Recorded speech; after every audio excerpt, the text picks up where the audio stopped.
good to go? Excellent. Well, hello, everybody. Welcome to the Talk to Danielle podcast. I am your host, Danielle C. Baker. And before we get started, be sure to like, follow, and subscribe to whichever channel you're listening or watching from. And we are season 3, so I do invite you to have a look at the previous seasons. I'm sure there's some episodes there that are topics and subjects that may resonate with you and kind of more in tune with the realities you're going through right now. So I do invite you to have a look at those episodes. And today I have a great guest. I am so happy that she is joining me today. We got to share the stage at Speaker Slam just a couple of weeks ago, and it already feels like a lifetime ago. But with a person with a great heart and just a wonderful, inspiring story. So I have the lovely Patti Bevilacqua with me today. And I'm just going to put the spotlight right on you. Thank you so much, Patti, for joining me. Thank you, thank you, thank you. And my tag saying is woohoo. So woohoo, here we go. Let's do this. I love that. I absolutely love it. Before we dive into your story, can you kind of tell us a little bit, well, actually, what you do? Can you kind of talk to us about a bit about your story and how you got to where you are today? Sure. I live in Grand Forks, British Columbia, and grew up in a very small town. Went to university to become a high school physical education teacher.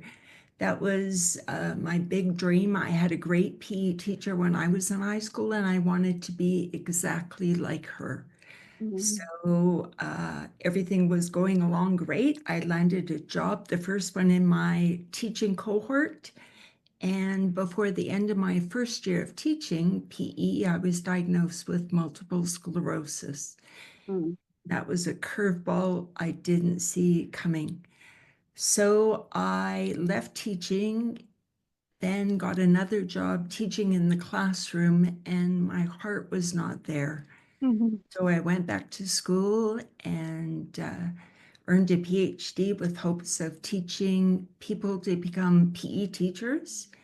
And that didn't pan out either. And it was the no's, one after another, over and over again. And it just became too much. And so I just sat still for about 10 years and figured that this was going to be how it was for me. And then one day just said, you know what? There's more to life and I'm bigger than this. Yeah. And I just decided to open my heart, my brain. And now, when I look at everything that I've been a part of since leaving education, I don't think I would go back for anything. Yeah. Yeah. Yeah, and that's what I appreciate about your story is you stay real about it and say, it's not easy when you're have your mind set on a certain path, and Very much all, so. all of a sudden it's nope, that's not this way, but determined to do it, but then again, nope, it's not going to happen.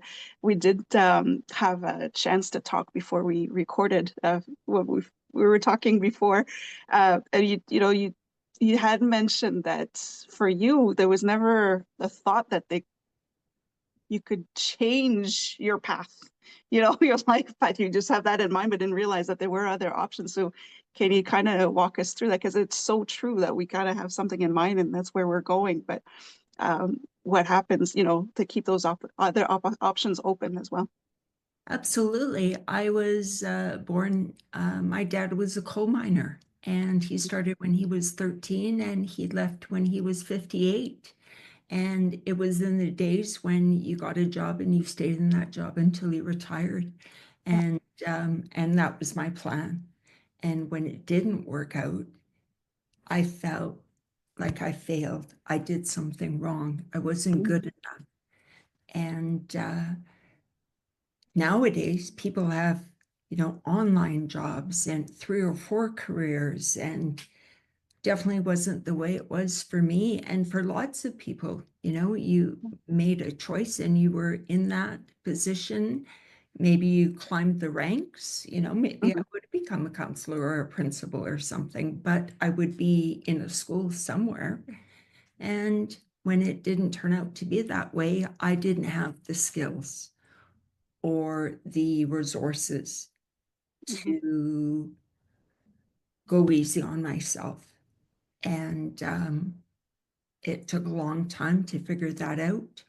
And the worst person in this whole situation was myself, Mhm. right? I was a high achiever, a goal setter. Everything fell into my lap. What do you mean? Like, first, I didn't know what MS was. And then when I realized what it was, I'm like, a phys ed teacher gets a Yeah, disease that affects your muscles. Are you kidding me? Right? How about right. let's try something else? But it wasn't the case. So now when I look back and when I meet people, and it really doesn't matter, it doesn't matter what the challenge is, uh, Mhm. the learnings and the significance that I found and the power of sharing stories and experiences, it's across the board. So whether you're a mom or a dad or a child or an adolescent, you know what?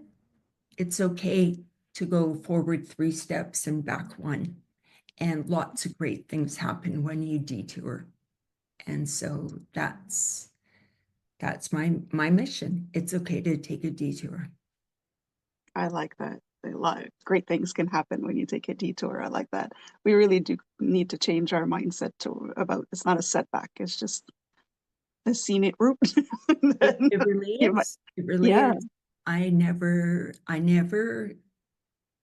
thought about, you know, public speaking, or I mean, I did it every day in the classroom, right? It was just who I was, or going on a podcast. What's a podcast? And, learning all these applications and skills. I was really good at teaching and I loved it, Hmm. but it was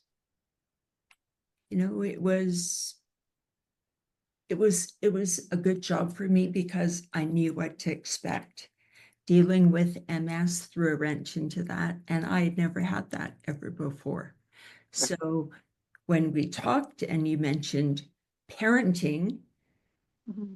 I'm thinking, oh my gosh, parenting is like living with a chronic illness. You never really know what's around the corner, right? That's right. There's a lot of unpredictability, and when you think you have it figured out, something happens. And we could definitely go into more details about that. Before we get into the parenting, though, I think I'm going to kind of sidetrack a little bit and talk about the teaching because you just mentioned it that you were great at teaching and creating these moments with the students where you could share these stories because it's storytelling is such an important part of learning. So, can you share a little bit with us the experiences that you had to live through and those amid the challenges that you were going through? You kind of say how did it impact the way you interacted with the students? Sure. I wasn't a natural athlete. I had a big heart and I had the biggest pom poms. I was a cheerleader and I played on every team. I didn't really get a lot of court time, but I my relationship with my teachers was huge. And I figured if it served me well, I'm gonna make that a big part of my job. Mhm. And if I had 500 friends on Facebook, 429 of them are former students Mhm. because I really nourished that. I told stories all the time about growing up in a little town and going to university, and um, shared a lot of life's lessons through my experiences. And then that came full circle as it was learning to navigate a change in career, a change in health.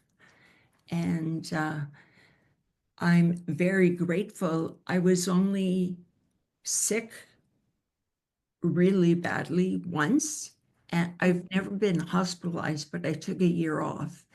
And and that gave me a lot of time to sort things out Yeah. and get off the train of I've done something wrong. And Yeah. so I had to listen to what I was saying to others and revisit my stories of growing up and being a good person and doing well in school and having goals and having people be proud of me, but to be proud of myself as well. Yeah. And, I wasn't used to that. I Mm. really wasn't, but the learning curve when something else makes the choice, Danielle, you Yeah. know, I'll never forget the very last question I was asked in my thesis defense. The lady said, "You said you were going to teach PE until you were 58. I don't know any 58-year-old PE teachers. Really?" Mhm. I said, "Well, I don't know, but it should have been my choice, not Yeah. the disease." And there's a lot of currency in that statement, right? Yeah. Quite a lot.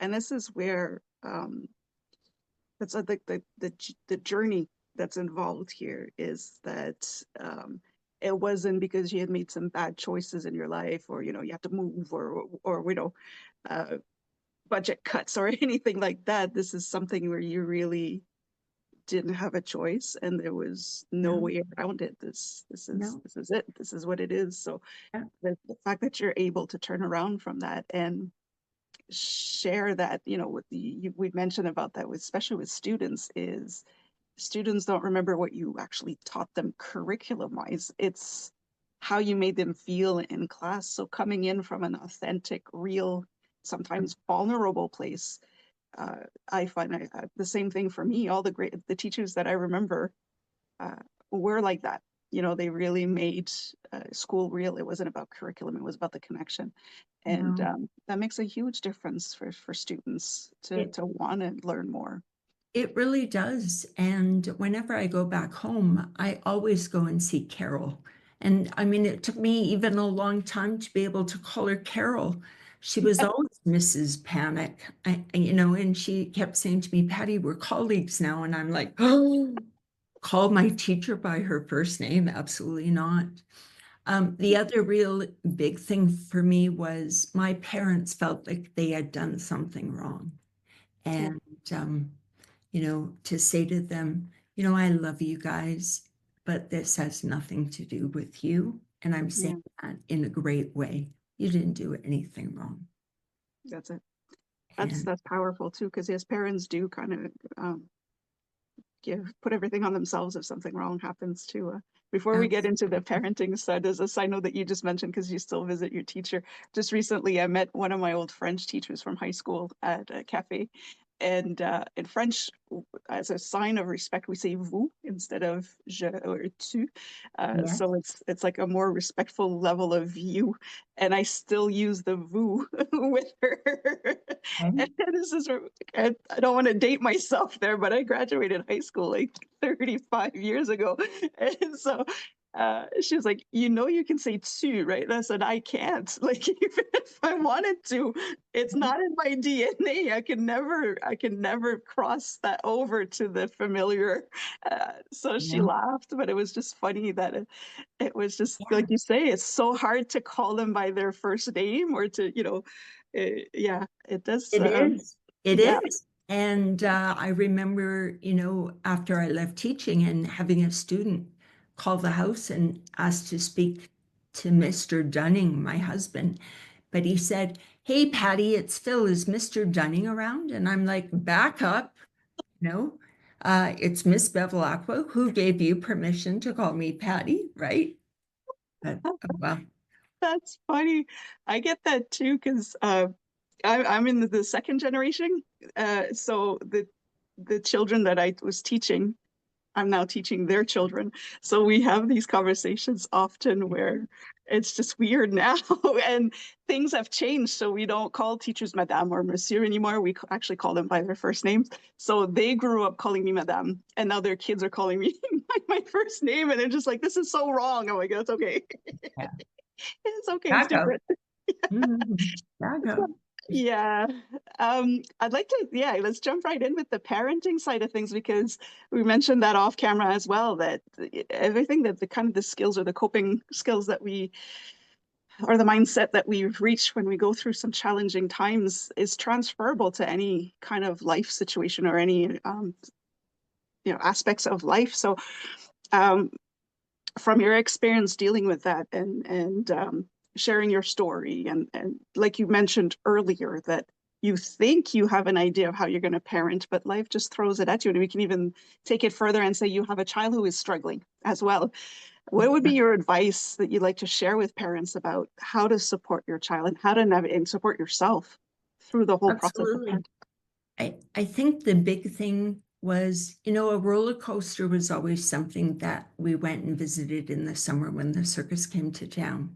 Yes. And holy moly, all of a sudden it was my life. My life was a roller coaster. Yeah. And along the way, through the high points and the low points and the sharp curves, and just to be gentle with yourself and give Mhm. yourself grace.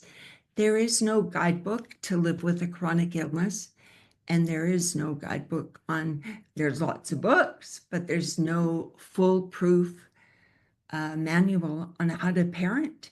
And so, the roller coaster leads to this need for us to be respectful of ourselves and to be respectful of the term flexibility. And I had to learn to go, hang on, back up. Yeah. And it's okay to back up. And I don't have to be on Mhm. 100% of the time. And it's okay to let my students know that I was having a bad day. Yeah. Does that apply to parents? Is it okay for parents to say, you know what?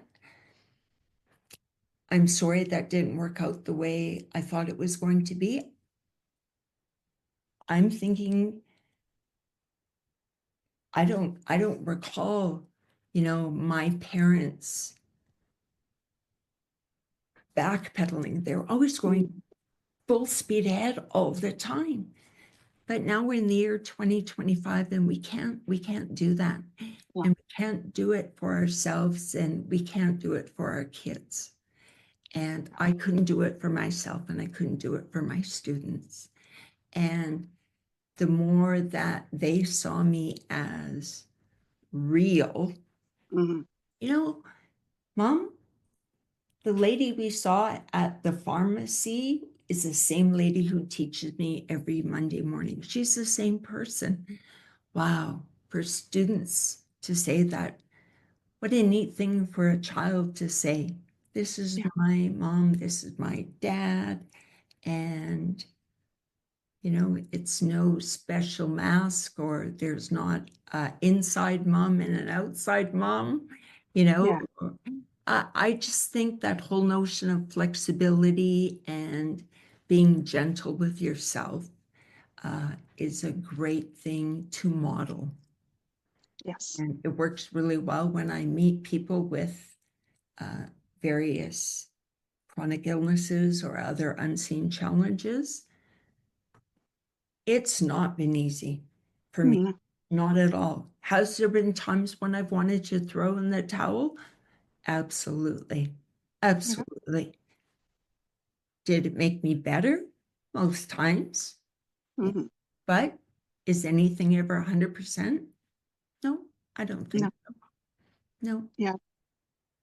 Yeah. And then you find sometimes as well it was something that could have been working before. Now all of a sudden doesn't work because it kind of is the same, especially with MS, because you get those plateaus and you think, okay, I got it. And then you get another spike. But for parenting, you think you got it figured out, and then you get a second child, and that child is the complete opposite of the first one. So yeah, sometimes it's like I give up. I'm like sleep deprived, I'm I tired, I'm in know. pain. And yeah, and I it's know, just like when I was teaching, something happened to girls when they went from grade 8 to grade 9. mhm. What happened? Was it me? No, Yeah. it's life, right? it's what we do every single day. And so yeah, that flexibility I think is key. The other thing I thought about a lot is self-care. Uh, Yeah, I tell people all the time, the most important relationship you'll ever have in your life is the one that you have with yourself. so So true. I need to take care of me before I can take care of others. And it's That's so true. not easy. And we expect ourselves to be better than, sometimes we're able to be. And we need to remember, Yeah. you know, And you we made such an important point too that we are modeling, or, if we're teaching them, like you said with your students, when you mentioned that you're not having a good day, it teaches them that it's okay when they're all performance oriented, especially at school, and the pressure that they could get from families as well, or friends, or everything else that goes on in a child's life. But it's the model to say it's okay sometimes to say I just don't have it in me today, or I'm going to need some help here. It's exactly, something that weren't taught. You just have to bear it and walk it off.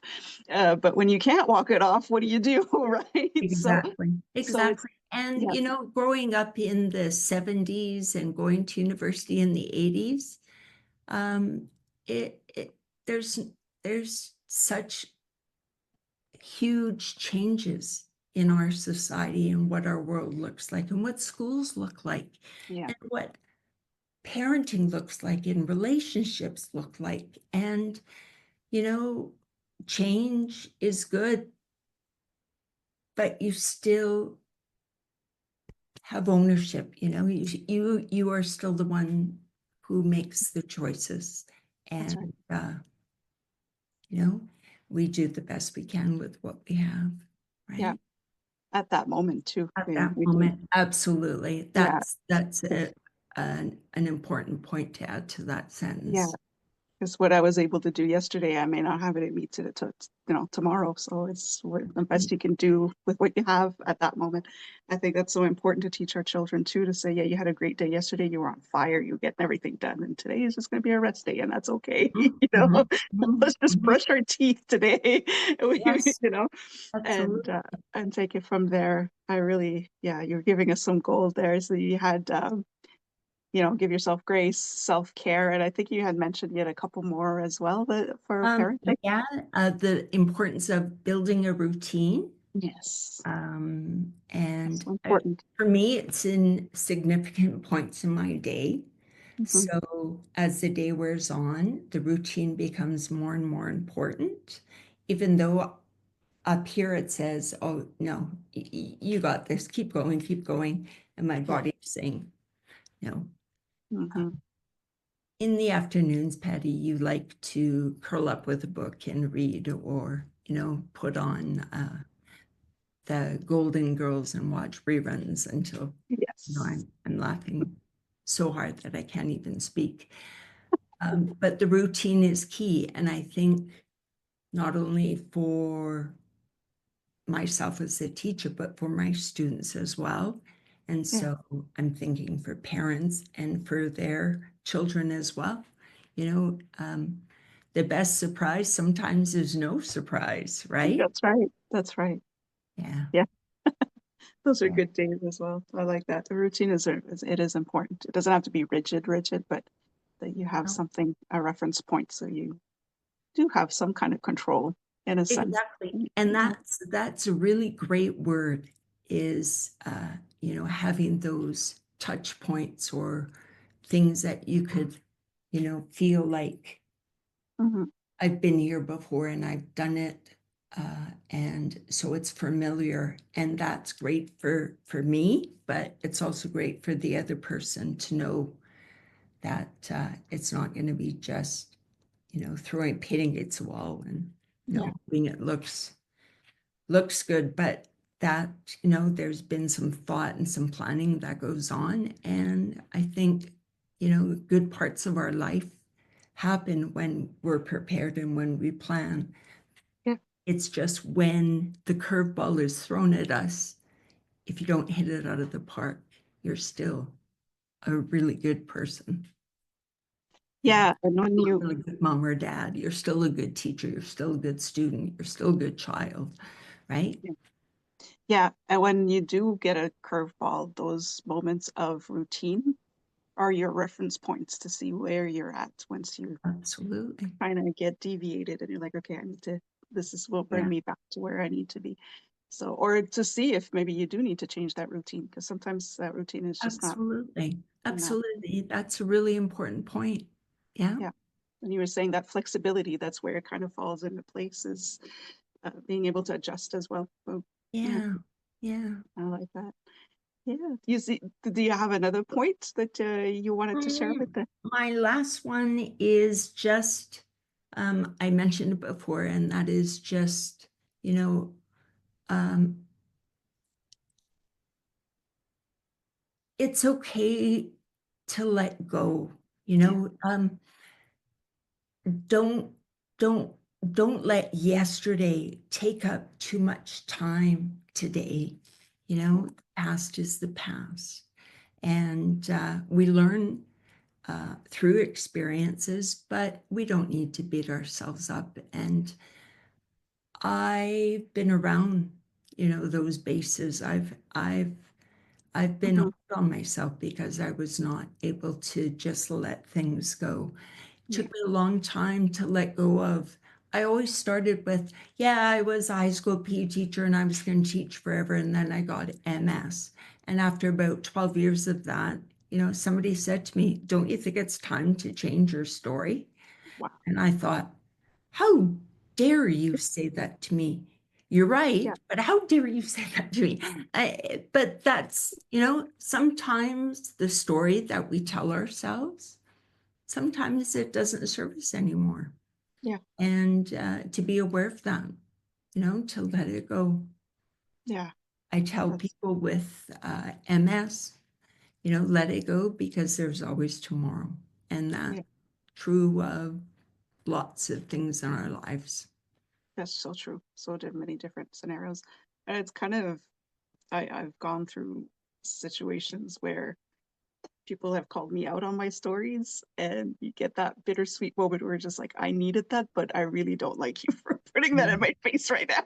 You know, now I got to do exactly. something about it, and I don't like that. But Yeah, yeah, yeah, yeah. it's those stories that we tell each other that, do we stay victims or do we change the narrative? That's not easy. That's not easy to do. No, no. And when, for me, um, I was going to be the best forever. Yeah. There was no other option. I was going to Yeah. be the best forever.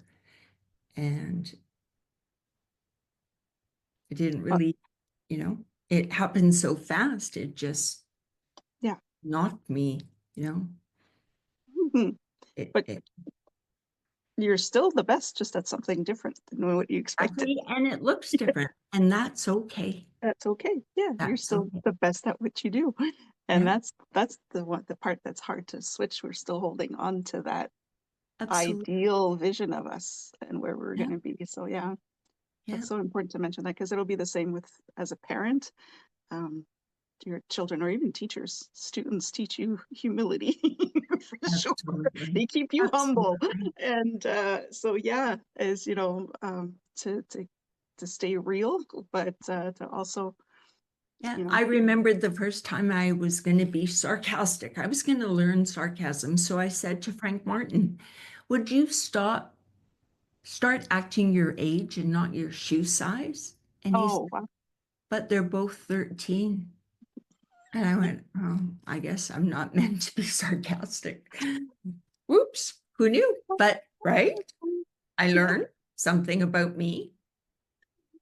Oh my goodness. What are the chances of that happening? Really? Oh, really? Really? Exactly. Out of all the options. Oh, that's too funny. Yeah, there's some harsh lessons there with our, the way we see And, things. and you know what, Danielle, I think if lessons aren't learned, Yeah. in whatever capacity you are acting or wanting or trying to achieve, um, you're missing something.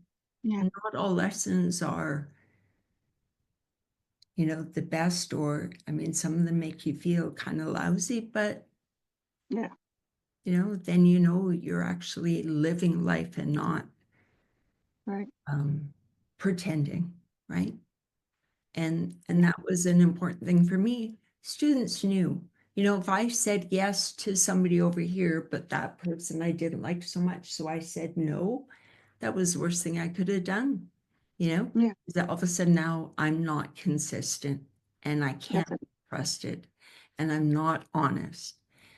I mean, that's a mousetrap that, will cut Mm, my tail off. So so true. I just find, talking with you and talking with my sister and the parallels in life. It doesn't matter what that path is that you're on, you know, uh, there are many similarities. And I think the, the foundation is we're human beings, right? That's it. That's it. That's where the focus needs to be, is the human side of things. And that kind of leads me into the next question before we start talking about your book and the work that you do is, what do you believe, seeing especially how the world has changed so much lately, what should we be focusing on more when we want to connect with our children or our students now? Um, do you have any I would say being present mhm, in the moment. Um, Another, I think, important one is, to say I'm sorry, yeah, you know. that's so true. I That's think hard though.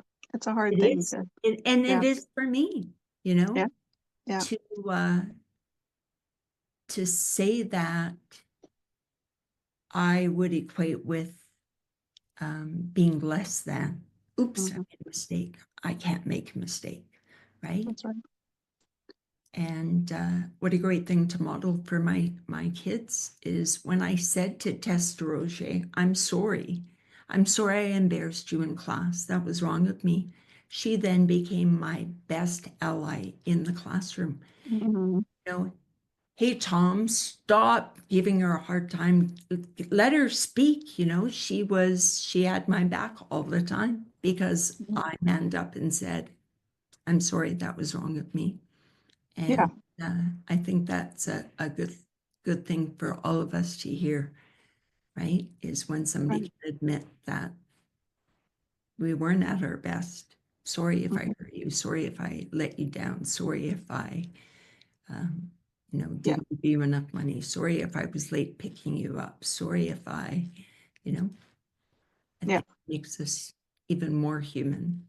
it does. Yeah, and for kids or students to hear that there's something they're not used to, so they Yeah. feel seen, they feel heard, and they feel like they matter because you do take their feelings into consideration. So it is important to build that connection. Yeah. As adults and as parents and as teachers and as people with careers, to be able to go back and, if I could relive my youth again, what would I do differently? I would like to do that. I really like to sit down with myself and what would I do differently? Before I used to say absolutely nothing. I wouldn't Hmm. do anything different, you know. Now, I'm pretty sure I'd have some pretty key, significant moments in my life that I would like to change because of what I know now. And what Yeah. it is to give young people is, we're not perfect. We don't fit a mold. Um, it's okay to lose your way. Just don't give up. Just don't That's give up. right. Be your own best friend, right? Yes. Oh, that's so right. Instead of your worst critic. Yeah. That's what I really love about your insight is you mentioned at the beginning that, you're a high achiever, goal setter. Um, those are people that are just like on a mission, they're on a plan, and there's no looking back on that. So to be able to find that balance to say, yes, I have goals. Yes, I still want to be a high achiever, but I have really need to sit with myself Mhm. and see if that's realistic for me in that moment. Is I think it's good to see it in action. You know, when you're saying you need to serve as a role model, uh, so there's such a dichotomy in the goal setting, high achieving, but let's just give Right. yourself grace and be flexible. Right. You The know, there's power of a pause, take a yeah, breath, slow down, enjoy the moment. Um, yeah, because time is tick, tick, ticking and, you know, yeah. enjoy. Enjoy So being a mom, enjoy being a dad, enjoy being a child. Yeah, mhm, that's it. Live in the moment. So important. yeah. Yeah. Let's talk about your book. You have your book. Your baby is coming out at Oh the end my, January, as of July 1st, I believe, right? On yeah, Canada Day. being Can you launched talk about on, right? yeah, it's Could- being launched on Canada Day. right. It's called MS Doesn't Define Me, Mm, and it's my story, and it's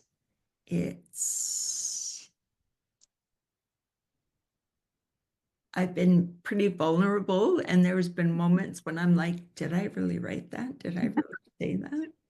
Um, and it's a story. It's yeah. a story. It's not a manual. It's not an Mm, instruction manual of how to deal with life when you have a chronic illness, and specifically MS.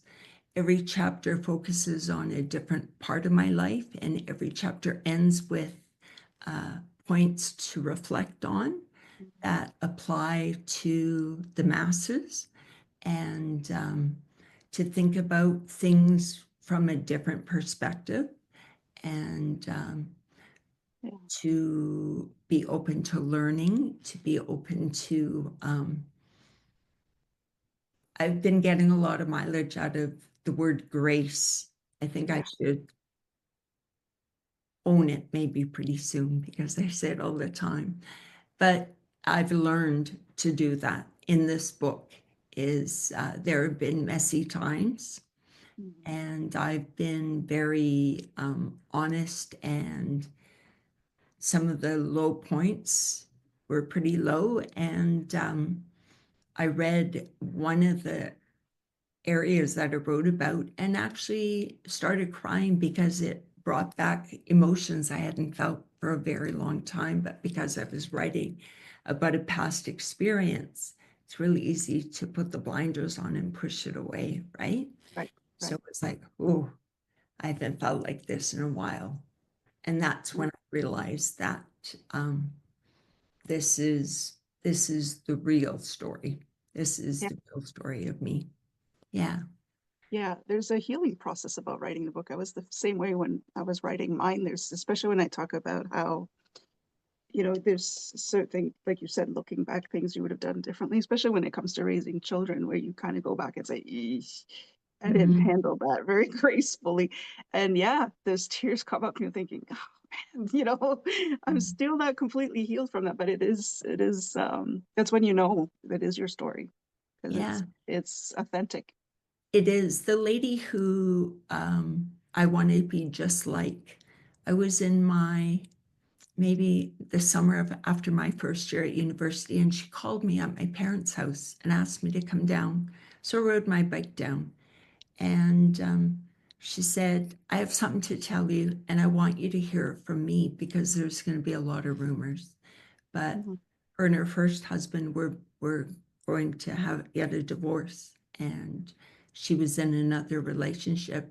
And I thought, this woman is so real, and she valued me and respected me, Mm, that she trusted me with that, right? right. And then, fast forward 20 years, and as a teacher and as a spouse, you know, to be authentic and to be real and to own my mistakes and celebrate my wins, big or small. Yeah. That is just life, right? we all just are living life, and we don't always see what's coming That ahead is so true. Yeah. or what's coming up from the past. But yeah, Mm, this book is a real has been a real great way for me to look at the journey and share my experiences and hope that others, no matter what their journey looks like, that they might be able to find that I may have planted a seed somewhere along the way yeah. to give people some hope that, you know, Yeah. sometimes things are not so great, but doesn't mean that you're not great. It just means, you have to take things a little slower, do things differently, and that's life. Right. That's true. So Yeah. true. I can't wait to see it because I got to see your storytelling style when we were up on stage. And so I can't wait to see that reflected in your book. Thank It's going to you. be wonderful. So at the end of it, we'll make sure that we give your information so people can have a look at it when it does come out so soon. It's so exciting. Oh, Uh, besides Besides the book, do you have anything coming up? Any new projects or anything that you're thinking of working on, or you're just focusing I'm, on the book? for it's been a while since I've enjoyed the summer, and Mm, we have good friends coming up from Oregon and a couple of brother-in-laws that are here on business that added extra days to their business trip so we can go fishing or do whatever. And so I'm just really enjoying my time, knowing that in September I will be in a better place to jump back in. So nothing on the burner right now, Danielle, other than just yeah, just hanging. enjoying. I love that. We don't give ourselves that. That is such a gift to be able to say, when was the last time? I don't even remember the last time I had a summer to enjoy. You I know, know, right? especially, as a child and you start working and that's it. So I love that. I like that. It's just Yeah, enjoy the summer. I love it. yeah. We have to be our own best friends because we need to be um, true to ourselves before we can help Yeah. others find themselves as well. So, Yeah, so important. I yeah, love that. Before we wrap up, I do ask this one question to all my guests, and I did prepare you for it, I think. I know, I'm pretty sure I did, asking you what you want to be when you grow up. Yeah. absolutely. I want to be, there's a couple of things. One Mhm. is I wanted to be a private eye, and that's because I'm I'm a scaredy cat. I I don't do well with uncertainty. And so I figured that if I got a job where uncertainty was important, that Right. maybe I would learn to deal with it more. So I said, you know what, I'm going to be a private eye next time and just look through the magnifying glass, be aware of everything that could potentially come my way. The other thing is I want to be on Sesame Street. Yes. Oh my goodness. And you know why? Oh, I love that. Because I love, I still sing all the time, like all these little, I sing to my dog every night and I do like all these little nursery rhymes and things that I heard on Sesame Street. And I think, you know what? I am so prepared for this. I need to come back as Mr. Hoover's wife because I am so ready. I love that. Oh yes. There's something magical about Sesame Street and Yeah. I oh taking storytelling to the fun stuff. I love it. Yes. Oh, And, that would probably have been an even better thing for me to pick. And that is, just to live my life as a storyteller. That I would love it. probably be the ultimate. Yeah. I love it because I can take so many forms. But it's funny that you mentioned Sesame Street because I just over the weekend was introduced to a puppet, and that puppet has lived. Let's just say it's a little creepy looking, but I just fell in love with the puppet, and it just kind of brought out the child in me to say, this puppet needs some love. So but yeah, it's just I think it's innate in us that the stories, I think the so. fables, the rhyming, the beats, this music, the singing, all of that. That's just who we are as human beings, I think. Yeah. All those shows, Mr. Dress Up and Yes. Captain Kangaroo, and, you know, I don't even know if they exist anymore in a different form. I don't know. I think you and I are probably similar in age. They were the best things to grow Mhm. up with, right? They were. It's kind of a highlight of our childhood, I think. And Yeah. it's so funny because, My ringtone on my cell phone is C is for Cookie by the Cookie oh, Monster. that's my favorite song. My kids grew up on this. I had the CD. At the time we had CDs, and I know that song entirely. It's that and the Elmo song. But yes, Cookie Monster is one of my favorites, and I love that. Oh yeah. But my kids are into it. They're used to it. They grew up with a mom like me. So when I bought the puppet, my son, who's 25, just grabbed it and started. And I had forgotten that he had trained for ventriloquism Oh, because there was a comedian that did it and he loved it. So he would actually practice. And so he picked up, we call him Mr. Spence. He picked up Mr. Spence and started talking. I'm like, wait a minute, you still have the skills. It's a lot of fun. So I'm glad that all of the craziness that they have as a mother, they were able to keep their inner child going, and it's wonderful. absolutely. Yeah, Absolutely. I love that. Oh, I'm so there. If you're gonna going, I'll be in the back of the cameras just cheering you on with that one. It would be so exciting. Right on. That's awesome. Thank I want to you. Thank you. thank. Thank you. I really appreciate our time. I could keep you on forever, but before we go, how can people reach you? And I'll put that in the description so people can refer back. But if they want to learn more, if they want to learn about your book, see your journey, what's the best way to follow you or reach you? Sure. On Instagram is probably the best, and Okay. it's all one word, and it's fearless with MS, and that's the simplest. Bevilacqua is not easy to spell, but my book is linked to a website, pattybevilacqua.com. Perfect. I'll make sure to put that all in the description so people can just copy and paste if they need to. So I appreciate it so much. Thank you so much, Patty, for joining me. And anytime, whenever you're ready, you can come back on. And I just really enjoyed everything you've given us gold here with how we can kind of this, like I said, it's all transferable to whatever aspect of your life. And it's nice to get that kind of view of things. And I wouldn't have been able to give you gold or plant seeds of hope without your help. So thank you for doing what you do. Thank you so much. So I'm looking forward. I can't wait. I can't wait to read that book, and I'll make sure to post it for everybody to know when it's finally out and where to get it. Thanks. Okay. Thank you so much. And for everybody watching, don't forget to like, follow, and subscribe to whichever channel you're listening or watching from. And don't forget to go and follow Patty as well on Instagram. And until next time, stay safe, stay awesome, and we'll talk soon.